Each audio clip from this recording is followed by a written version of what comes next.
Welcome to the Krista Escamilla Show, the Health and Wellness Edition, brought to you by Midland Cap and Cup. Hello, everyone. Welcome to today's episode of the Krista Escamilla Show. I'm so happy you're sharing time with us. Thank you for choosing us. I know there's so much information out there that you could be scrolling or you could be downloading or subscribing, and so thank you for choosing us today. I am also grateful that our guest is here today for our special medical episode. This is so exciting. We have Kit Bredimus, who is the Chief Nursing Officer with Midland Memorial Hospital, with us today. Kit, thank you for sharing your time. Thank you, Krista. I'm really excited to be here today. Well, I can't wait to hear your story because many of us have followed you through through Facebook and just through social media, through your journey, and I'm excited for you to share it today with all of our listeners. But first of all, have you been busy the past 2.5 years? Yeah, a little bit. A little bit.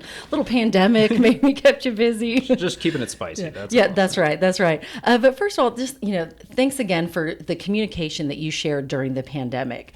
Let's talk a little bit about just your journey of, first of all, how you got into that position of Chief Nursing Officer. Okay, yeah, it's a great story. So I don't know how far back we'll go here, but originally from Midland. So I graduated from Midland High. So shout out to Midland High. That's right, go Bulldogs.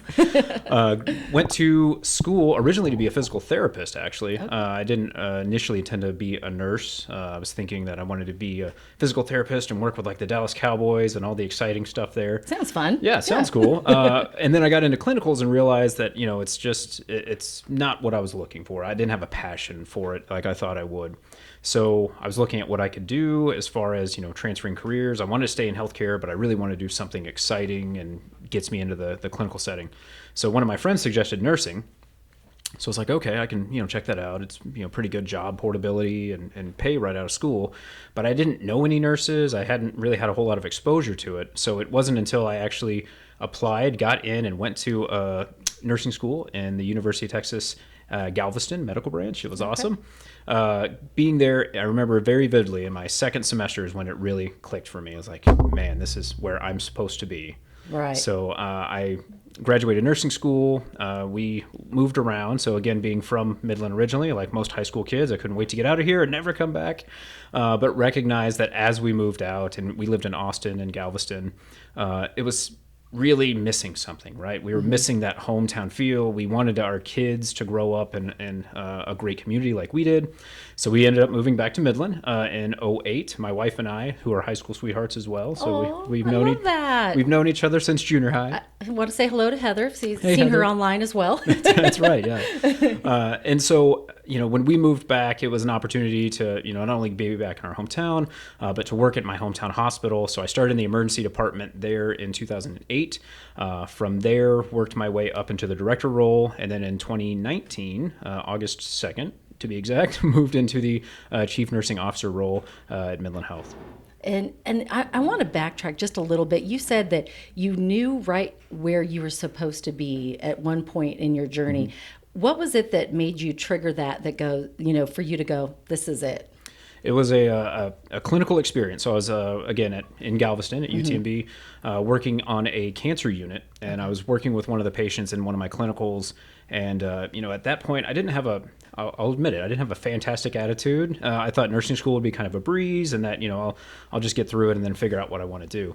But as I'm there and I was starting to really like my patients, this one patient just stopped me and they're like, I really appreciate you being here. I think that you were meant to be here for a reason and being part of my journey. Mm. And so it just... it gets your heart when someone tells you that. Yeah, I still get a little choked up. I'm trying not to, but... But I love that. I think that God has a way of showing us, you're right where you're supposed to be. And that was one of them for you. Yeah, it clicked for me. And then I realized that this is my journey and where I should be. And so from there, fully committed. And ever since then, it's been my passion. Nursing is my passion, healthcare, and the ability to help people in their, the worst times of their lives. When folks come in, again, my background is emergency. Mm-hmm. Those are very trying, traumatic times. And what can we do to help people get through this journey, and what can we do to help make it as easy or as simple as possible? And a lot of that goes, again, back to communication. Right. And communication, you did a great job of communicating through the pandemic. Just with telling us, what's going on and explaining the brevity of the situation. What was that like for you? Because you were in one role, and so I feel like your role changed many different ways during that time. How did it change? Yeah, my CNO journey was kind of rocky right from the beginning. So I remember the date August 2nd when I started, simply for the fact that in the first week we had a hospital roof fire and we had to evacuate the hospital within my first week. And then again, we had the tragic events of the shooting that happened within my first month. And in the first 9 months, then we entered in the pandemic. So I knew right then and there I had to be flexible, but at the same time, not knowing what to do as a new CNO. This is the first CNO role for me. Really just going back to what I know, and that is communicate, be transparent, and be present. Right. So for me, as soon as we recognized that we were going to be in the pandemic mode, I think everyone remembers that spring break that never ended. Yes. Yes. So where the kids were happy going into it, and then afterwards going, is this ever going to end? Then they just never went back for a year. So, when we recognized that it was going to be here, it's going to hit home, and it did on March 19th, then we recognized that we have to be as close to the edge as we can to figure out what is going on and then what we can do to communicate to everyone. So we have a great administrative and executive team. We worked through the weekends, every day, 14-hour days, just trying to figure out what is it that we know and what is it that we can start to try to get ahead of. And every day, as many remember, we were just throwing curveballs all the time. So you truly never took a day off. I mean, it was one of those things where a lot of people were sent home, right, to work from home, or maybe even their jobs were terminated because there was just no business. But y'all never stopped. It was ongoing, and we appreciate that as the community, because it was a scary time for everybody. I remember clearly. I was actually, I was emceeing a town hall the night we got our first COVID case, and Russell Myers came in and said, "We have our first case here confirmed," and it was just like that feeling, and it never stopped. But I have to say, you all did a great job of easing our fears and making sure that we were doing the right things and that we were informed. And so thank you as a community member. I appreciate that because it was very helpful. Yes. And again, it was, our foray into Facebook Live press briefings. So that was us making a makeshift studio, even, dragging a podium outside to have the first initial conferences when we were doing those daily. So again, it was a learning experience, but from that, we learned so much to be able to be transparent with the community, how we can get that information out, and just really answer those questions, those hard questions that came through the pandemic. Are we through with the pandemic? I bet that's a question you get asked a lot. I do. I get asked that a lot. So, when we talk about shifting from pandemic mode to endemic mode, so something that we're going to have to live with for some time, I feel fairly confident that we're getting past the pandemic phase and into the endemic mode, especially here locally. We had quite a big uptick through the Omicron phase as January, as most everyone remembers. Right. And through that and vaccinations and through just the entire time period that we've had, we've got a pretty high amount of immunity in the community. Are we fully out of the woods? No. I think there's still going to be some ups and downs as we go through, but really the biggest impact is going to be the hospital. If we start seeing increased admissions and everything like that, then we'll have to react. But for the meantime, I think in the immediate future, we look like we're in a good spot. That's good to hear. Yeah. That is because, you hear they're starting to close down overseas and, they're starting to have lockdowns again. And you're like, are we going there? There's that feeling that I think everybody just kind of jumps into once again. So I'm happy to hear you say that. So thank you. I want to talk a little bit about your health journey. You are one of those guys that not only talks the talk, right, as a health professional, but you walk the walk. Tell me how you got to that space. Well, again, it was a pretty fantastic journey. So not that long ago, I was living a pretty unhealthy lifestyle. At one point, I was well over 300 pounds. So I don't think many people notice that or know that. But, right. For me, it was about how can I, not only provide health care for individuals, but, how do I represent that in myself? How do I show individuals that this is achievable? This is something that you can do with just little lifestyle behavior modifications. So I went through that journey to, lose weight, to get active, and really it stemmed from my wanting to be there for my kids. I've got young kids, a lot of young kids. How old are they? I love kids. We've got four. The oldest, the twins, they're 12. So 12-year-old twin boys. We have Molly, who just turned 6, and then we'll have Ben, who will turn 5 this year. So Want to say hi to the kids? Hey, hi, kids. hi, guys. Well, I love that because I feel like I know for my husband and I, that our kids are always our why. And so I love that was your why as well, to get healthy, to be able to be there for them. Yeah, and I really wanted them to see me exhibit those behaviors, and it's really challenging when you're talking to patients about what you should do for healthy lifestyles, making sure you're getting plenty of sleep, you're managing your stress, you're doing these things, and you're not doing it yourself. So you feel really hypocritical. So for me, it was really important to, again, embody that and then really try out different things. So one of the things I really enjoy about health is that there's always some new stuff to look at and see what other individuals are doing. So what can I do to ping some ideas off of them and try some new stuff, but ultimately find what works for you. There's no one right answer for everybody. Right. We're going to give some health tips coming up a little bit later in the show, but I want to know what did work for you. So diet, number one. That is really where I think you look at how you fuel your body, how you, really help support yourself. Diet is number one. So I typically lean on a very heavy plant-based diet. I am a vegetarian, which is... Hey, me too. Shout out vegetarians. Woo!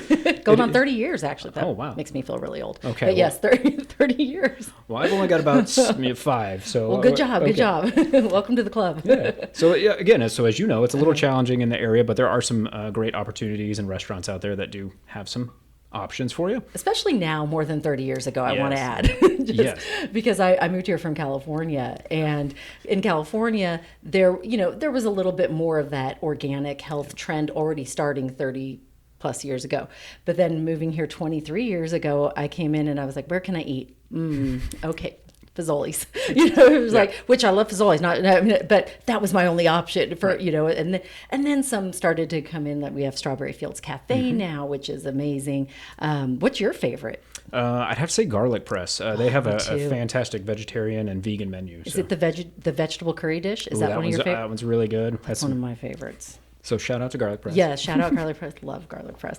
And those little risotto cakes. Yes. Oh yeah. I got to pace myself on those. I do too, because that kind of like counteracts the reason why we're a vegetarian. That's right. But that's okay. You have to splurge a little. That's right. So how was it for you so changing it into the plant-based diet? What benefits did you see come out of that? So originally, I just, again, wanted to try it. I looked at some of the research studies that are out there about, the benefits of a plant-based diet, and you'll see that, more pivoting towards plant-based. So I just tried it for 30 days, and that's typically what I'll do. Try something for 30 days, see how it makes me feel, and I've really felt so much better getting in more greens, getting more vegetables, trying to avoid a lot of processed foods. And for me, it just clicked. It really made me feel better, it made me feel better mental clarity. So I was like, I think I'm going to try this longer term, and that was 5 years ago, and I'm still doing it. Fantastic. So. Did your family notice a difference in just how you felt and just maybe being able to get down on the floor and play a little bit more and get outside? Yeah, it was really about more of the energy, and again, just seeing all the colors of the plate is always one of the fun things. Now, I will say that not the entire family is vegetarian. That's okay. Mine isn't either. It's really hard to get the kids to eat salads and stuff, but when they see you eating healthy like that, then it also gives you those opportunities to have the conversations. So. Right. When I'm talking about nutrition, talking about how you fuel your body, they can see what I'm eating. They can see, kind of what's out there on fast food menu items, but, what I'm pulling out there. And it gives them an opportunity to have a further conversation about, how you can fuel your body with different things. What would you say if someone's watching right now and they said, I'm thinking about being a vegetarian or thinking of leaning more toward plant-based, what top food items would you say is the easiest way to ease into it? Easiest way, well, if you really are just now getting into it, maybe be some meat substitutes. I typically try to avoid over-processed foods, but if you're just now starting into the plant-based lifestyle, or you want to try to something, that may be one of the easiest segues. If you try a veggie burger or a veggie dog or something like that, with the idea that later on you'll work towards just trying a carrot. A carrot dog is one of my favorites. A carrot dog. See, I haven't tried that. Yeah. See, you learn something new every day. I love the Morningstar black bean burger. Yes. Have you tried that one? Yes. Oh, that one's so good. It's probably processed, isn't it? It's a little processed. Oh, no, but I knew it was going to happen. If I brought it up, I thought he's probably going to tell me that's not the healthiest. Yeah. But again, it's not about perfection either. Right. And that's what I really want everyone to know is that, even just a meatless Monday, you just try one meal a week where you swap out meat for just a veggie sample or something like that. It's a great opportunity to just try it, see how you feel. And I say you got to listen to your body too. Yeah, exactly. Yeah, I mean, because some items might not be working for you, and then other items you're like, oh wow, I could eat this all day long. So also, okay, I could really talk about plant-based all day long. But we've got it. Let's see, let me check on the time, see how we're going. Oh, I'm a little over time for quote of the day. So we're a little bit, and sorry, I sing a lot. I just noticed that by watching some of our episodes, I always go, it's quote of the day. But I just get so excited about quotes. So Kit, pick a good one. I can't wait to see which one you get. I got fun. Oh, you got the fun quote. Go ahead and read it if you can read my writing. Otherwise, I will. Don't worry about a thing, because every little thing gonna be all right. I love it. Sing it like Bob Marley, right? I feel it. Yeah. I love that quote. What does that quote mean to you? It just that very last line, everything's going to be okay. Even through some of the darkest times, we recognize that it gets better. It's just different seasons and we all go through some times there. So don't really worry about that as much as looking at the bigger picture. Yes. So, and trying to keep that perspective of, someday this will be funny or someday we can laugh about this. But, right now it's a little challenging. In our house, we go, too soon? Is it too soon to laugh about that yet? We love that one too. Yeah, too soon. Oh, yeah, it is too soon. Yeah, Okay, too soon. Don't send that text yet. Or don't send that meme. But I love that. Do you have a favorite quote that you live by?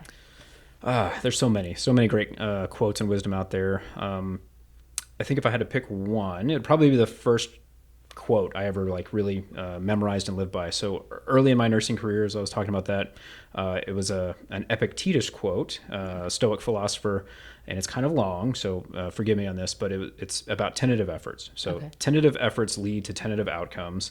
So therefore, give yourself fully to your endeavors, decide to construct your character through excellent actions, and be determined to pay the price for a worthy goal. The trials you encounter will introduce you to your strengths. Remain steadfast, and one day you will build something that endures, something that is worthy of your potential. Oh, I love that. That is so good. It's really long, but it's it just encapsulates so much wisdom. And for the longest time, that was literally the only thing I had on my office wall. Just to it really does. And my husband Al and I, we follow the Daily Stoic, and I love the Daily Stoic Ryan because Holiday, all this good stuff. Ryan is great, and you get some quotes like that. And so I'm gonna look that one up. I'm gonna add it to the bowl because that is a good one to add. I love it. The growth mindset that you have, the journey that you've gone on with health, and also as a nurse going into that role of chief nursing officer, I want to know, what advice would you give to somebody that is either considering going into nursing or wants to maybe be in the role, wants to take your job and be in the role that you are in today? Well, and that's always a sign of a good leader, is that you've got a whole crew of people that you're training up to be able to step in for you. So, my advice to any, person looking for a healthcare career, looking into nursing leadership, it's really going to be about that no matter what, in a healthcare career, you are a leader. And every interaction that you have with a patient, every interaction that you have with a colleague, that's an opportunity to learn, to grow. The healthcare careers expand so many different domains, and healthcare knowledge increases so much. Every 5 years, it doubles. So what a nurse learned 5 years ago has already doubled. There's so many more things to learn with technology innovation.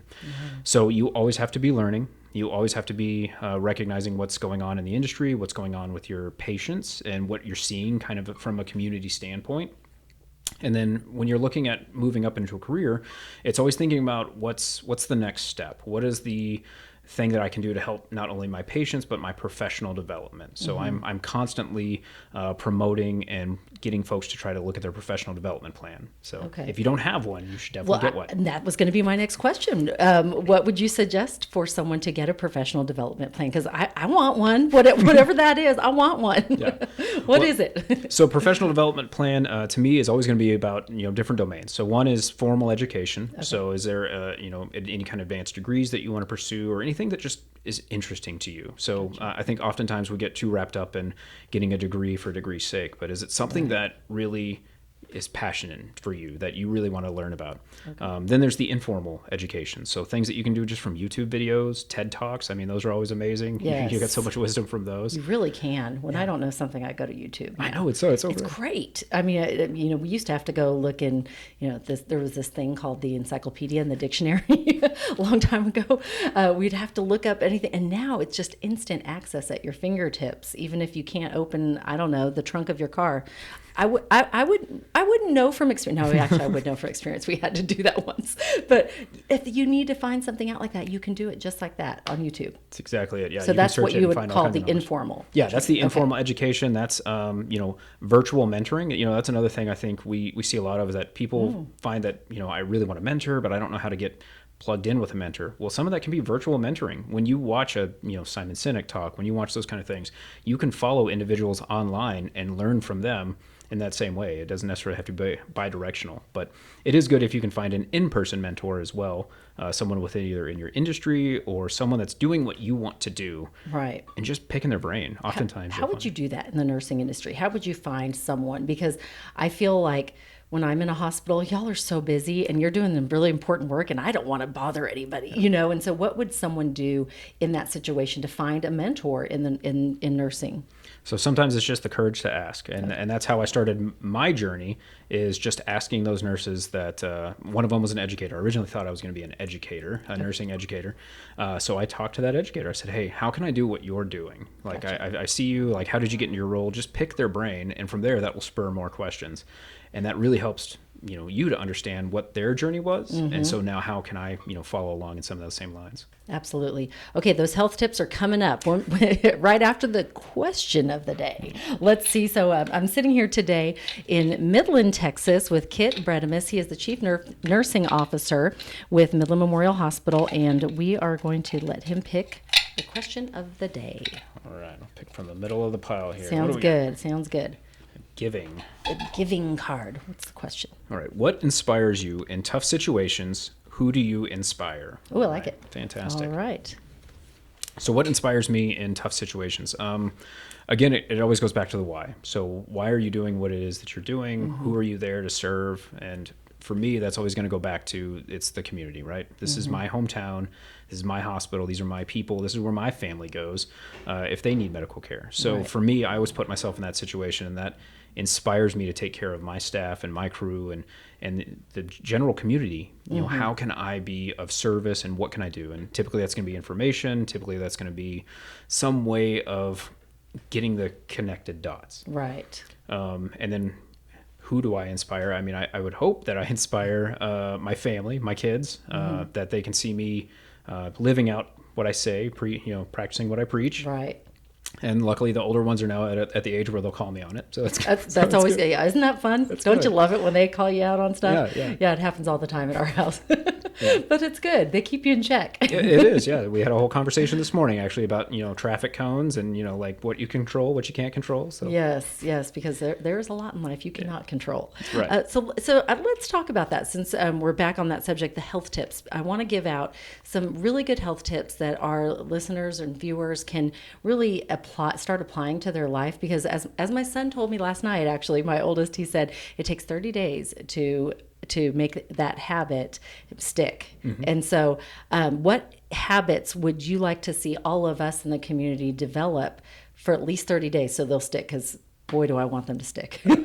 Well, and that's a great question. So I think there's a lot of information out there about different, plans. I think of, like 75 Hard. That's another one that's coming out. There's 30-day challenge. I've heard that one. Yeah, there's all kinds of like challenges out there. My challenge for anyone listening today is to just pick one thing, one simple thing that you can do every day for 30 days. Okay. So when we think about a diet, it's one thing to, say like, okay, I'm going to cut out all processed meats. I'm not going to snack after 8 p.m. I'm going to, cut out all sugars and carbs or whatever you're going to do. Right. But just pick one thing, maybe one meal or one thing that week, and try that. Because when you can do those small sustained changes for a longer period of time, that's what's going to lead to your success versus just going, cold turkey, full blast for 30 days. Those typically aren't going to get you to stick. So picking one health behavior, again, for me, that would be either diet or physical activity.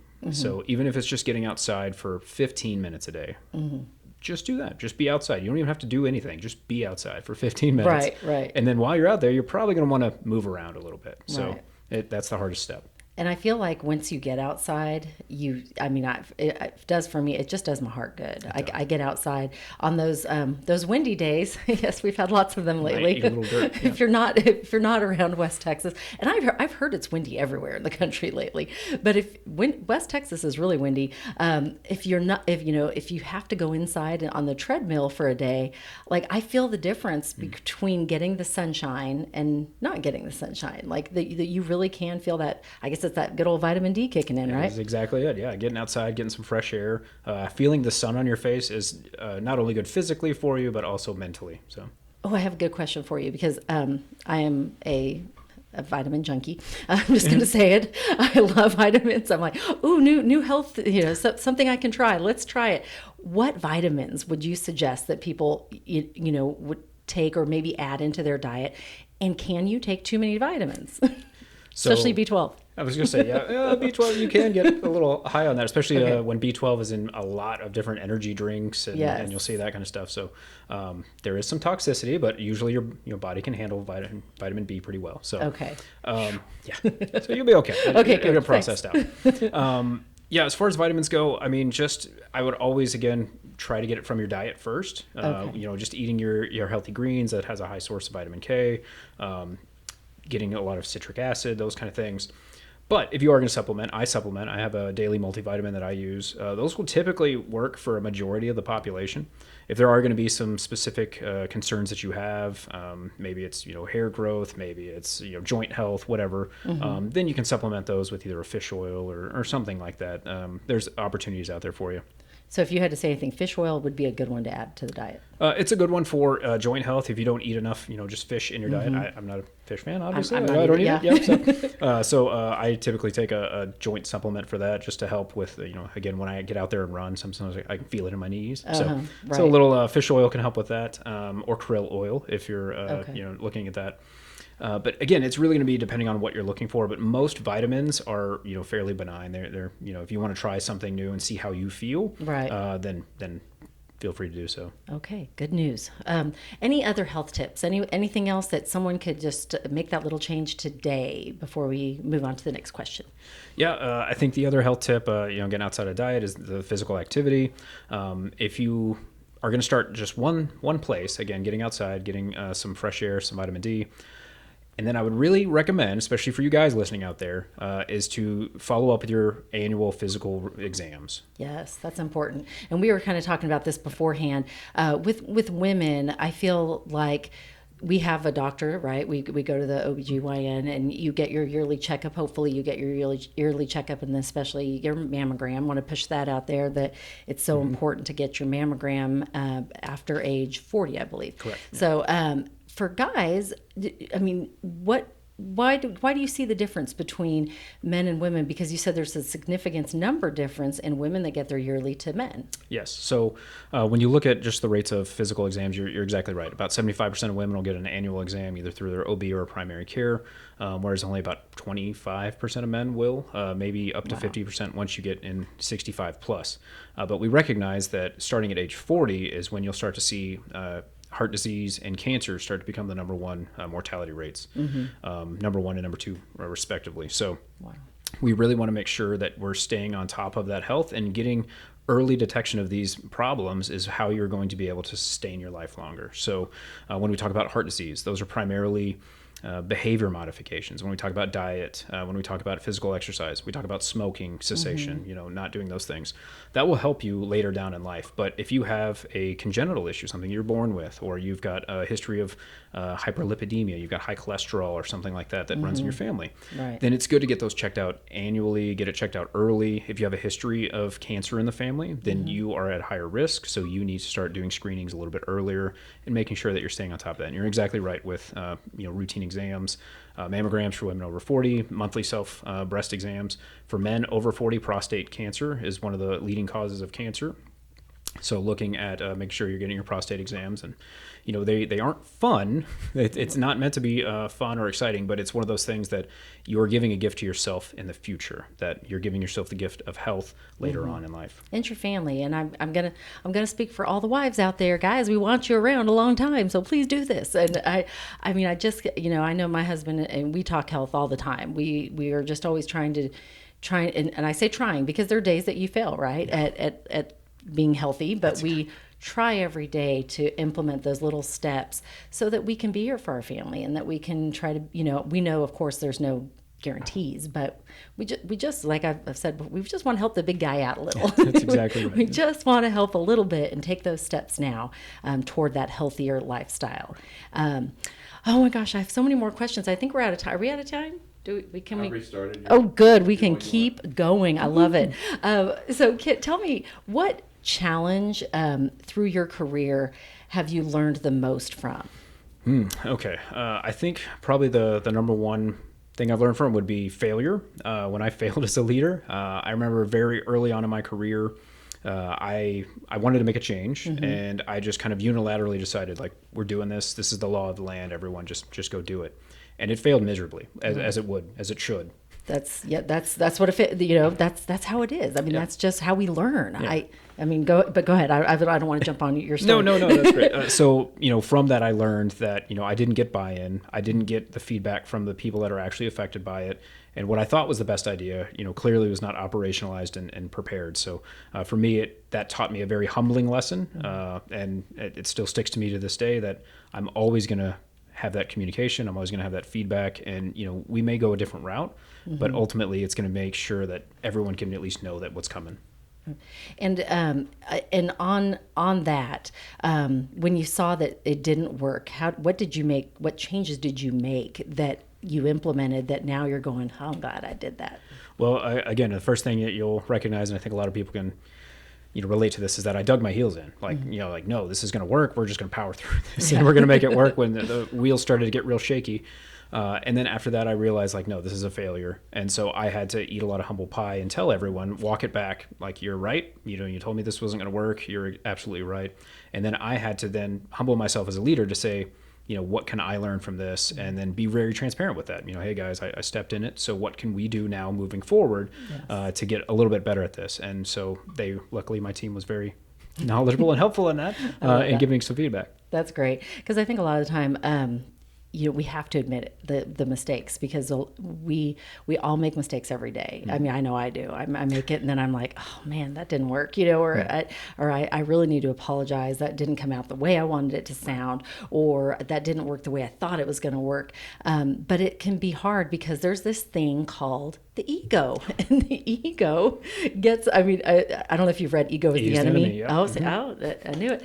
So Ego is the Enemy, one of the best books that really kind of helps you work through that, because when I used to hear the word ego, I thought of, someone's being egotistical, but that's not what, everybody has an ego. We all have it, and sometimes you can get yours hurts a little, and especially when something doesn't go the way you thought it was going to.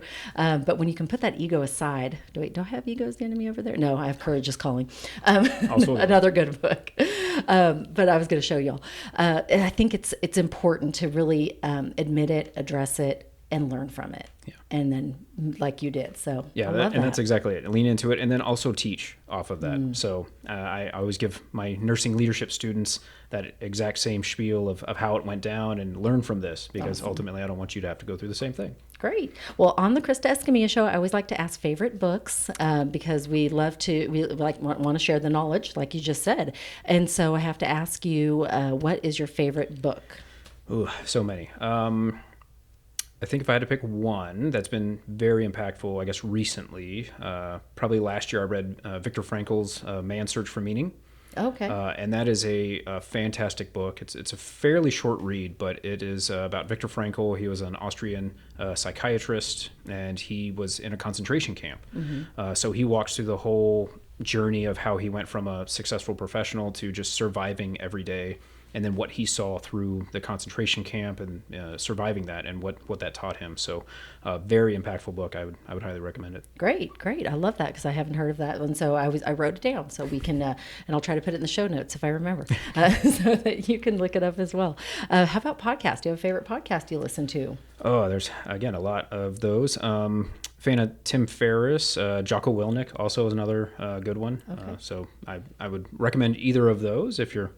Now, do you have a medical one that you listen to, or do you try to not listen to medical when you're in your off-duty times? There's a couple through the professional organizations. The American Organization for Nursing Leadership has a good podcast that I've been on as well. That was probably one of my favorites, but then, outside of that, I typically try to, expand my interest outside of... I get that. Sometimes you need a break from what you're doing. Yeah, that's why I don't watch medical shows anymore. Right, So you probably don't watch ER or Grey's Anatomy or... No, yeah. And I guess I can't even ask you. I was going to ask, how true are those to real life? Some of the ones I've seen, obviously it ruins it when you're in the medical field and you're like, no, that's not how that doesn't go there, and Right. those kind of things. But, some of the drama, every art has a little bit of life in it. So I think there's some things that relate, but for the most part, it's highly dramatized and not anywhere close to reality. Gotcha. Well, and this next question, I just want to know, because I know being in the media, a lot of times people will say, oh, the media is bad. And I'm like, no, the media can be good. Like I want to show that we can share goodness in the media. And so I'm going to ask you a question in a minute on tell me something good. But first, I want you to maybe explain maybe a misconception that people think about the hospital, in general, because I know when someone says to me, media is so biased. I'm like, well, not all media is so biased, right? You just have to pick, make sure you're getting a non-biased media point. So what about with medical? Are there any myths or misconceptions that you would like to go, that's just not the way it is, Yeah, sure. I think, for me, it's always going to be about, managing disinformation. There's a lot of disinformation or misinformation. They're not intentionally trying to, say something's wrong or bad, but, maybe the science isn't quite there to back up that claim. So I think it's going to be important to always look at trusted sources, something that's been verified, something that's been vetted. Obviously, in the medical community, we have peer review. So we have things that are, looked at by other professionals that serve in the field. I've been on peer review journals. I've had my work published in peer review journals. It's a little bit more rigorous, but at the same time that it's validated and it's been fleshed out. I think there's a lot of opinions out there, and from a medical perspective, we try to avoid opinions because opinions are subject to a lot of variables, right? Would opinion be like if you Google your symptoms and then you go read it? Because in our house, the joke is I'm Dr. Krista, no MD. Right.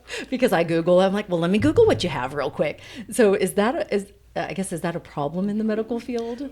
I can say that I've experienced that in my career, Yes. where individuals were convinced that they had some very rare and tropical disease, and it's like, no, you just have a headache, and we can work through some of those. Okay. But it is important to again be aware of health, and so I don't want to tell people not to go Google things, Right. and if there's a blog that you follow and whatever it is out there, you can Right. you can look at those health things, but I always try to find a balance. So even in going back to vegetarian lifestyle, Right. you can find a lot of research and literature about keto diets. You can find things about the Mediterranean diet. There's a lot of different diets out there. There's a lot of research that back up every one of them because most of them are compared to the standard American diet, Right. which is not good. Right.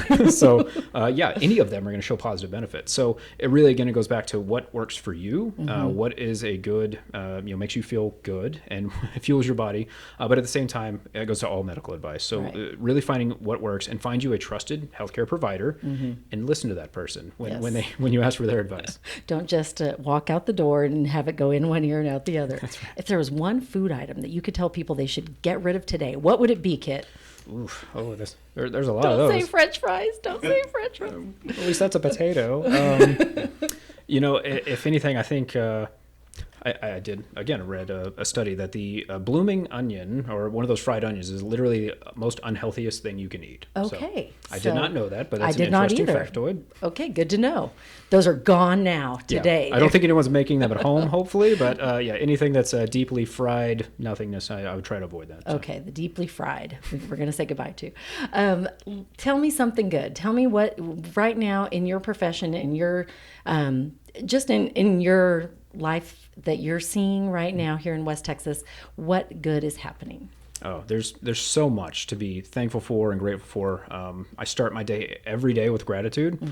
So looking at what is positive going on. I think for our community right now, it's just that we are able to get back to normal, that we are able to function, that we're able to see things start to ease up and get back to that normalcy that we've all been craving for so long. So for me, that's part of the good news. And then again, our very low COVID numbers in the hospital, that's always our leading indicator. So we were down to 0 for quite some time.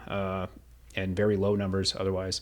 And we're seeing that span out across the country. So we want to continue to be positive towards that, and then also recognizing that we have so much to look forward to and such a great community here that is really, there's opportunities for health. There's a new hike and bike trail opening just this weekend. So oh, fantastic. I'm so excited. That's wonderful. And I can tell that you do love your community. It definitely shows in what you do. And we do have one of the best community. And I know wherever you're listening from, I know there are positives in your community as well. I would say the people in our community are definitely they're the best out there. When something happens, when there's a tragedy or there's something, everyone dives in and helps each other out.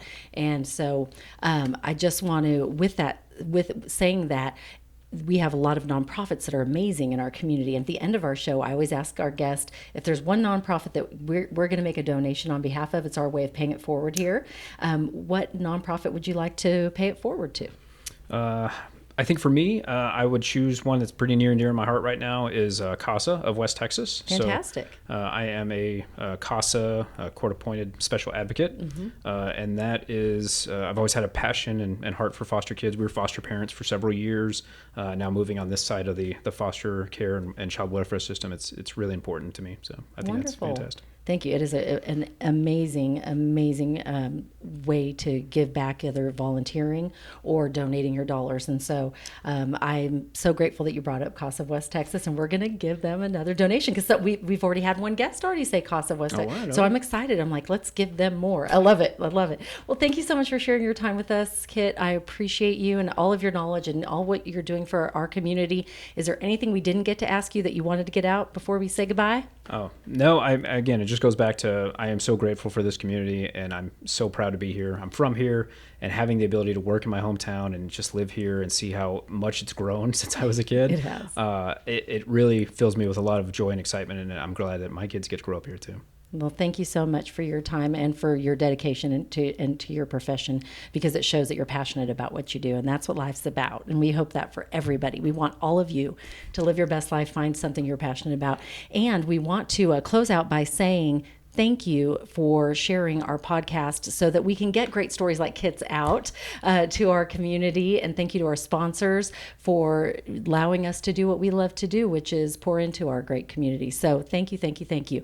Follow me at Krista Escamilla on all the socials. If you have a great guest idea, send it to me. We've had great ones coming in. So thank you for that. Kit was actually recommended by my husband, Al. He said, you need Kit on there. So Kit Bredimus, Chief Nursing Officer, Midland Memorial Hospital. Thank you for your time, and thank all of you. Don't forget to dream big, believe in yourself, and never, ever give up. You make it a great day. Thank you for joining us for the Krista Escamilla Show. Follow us on LinkedIn, Instagram, and Facebook for updates and giveaways.